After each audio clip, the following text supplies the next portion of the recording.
सुख की मोह माया एक इंसान घने जंगल में भागा जा रहा था। शाम हो चुकी थी, इसलिए अंधेरे में उसे कुआं दिखाई नहीं पड़ा और वह उसमें गिर गया। गिरते गिरते कुएं पर झुके पेड़ की एक डाल उसके हाथ में आ गई। जब उसने नीचे झांका तो उसकी आंखें फटी की फटी रह गईं, क्योंकि कुएं में 4 अजगर मुंह खोले उसे देख रहे थे और जिस डाल को वह पकड़े हुए था उसे 2 चूहे कुतर रहे थे।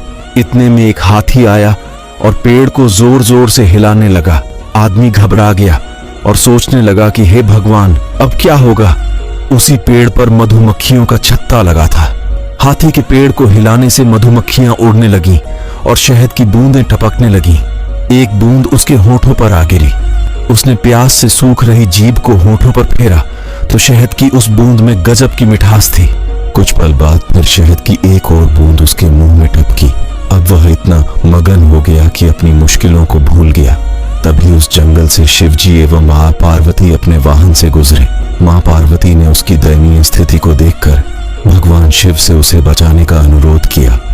भगवान शिव ने उसके पास जाकर कहा, मैं तुम्हें बचाऊंगा, मेरा हाथ पकड़ लो।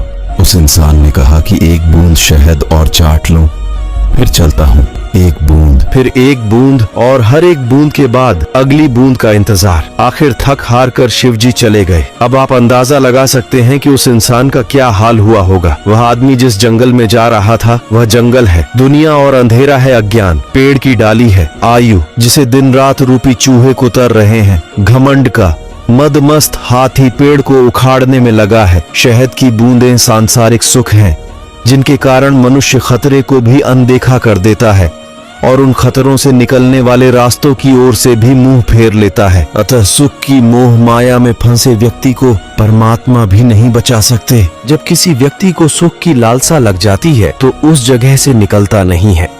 वह जिंदगी भर उसी सुखी रूपी कुएं में रहना चाहता है। उसके अच्छे चाहने वाले लोग उसे इस कुएं से बाहर निकलने की कोशिश करेंगे, लेकिन वह उसी में कुएं में थोड़ा और सुख भोग लूं, जिससे उसकी मदद के लिए बाहर खड़ा उसका अच्छा चाहने वाला थोड़ी देर बाद चला जाएगा। इसलिए सुख और दुख का बैलेंस बनाकर रखना चाहिए, क्योंकि ज्यादा सुख का आदी होने से फिर उस सुख का मूल्य नहीं रहेगा, फिर वह आम बात हो जाएगी। जबकि कुछ मेहनत करने के बाद जो सुख की प्राप्ति होगी उसकी वह भावना दुनिया में सबसे सुखदायी और अमूल्य लगती है, क्योंकि मीठा ज्यादा खाने से डायबिटीज हो जाती है।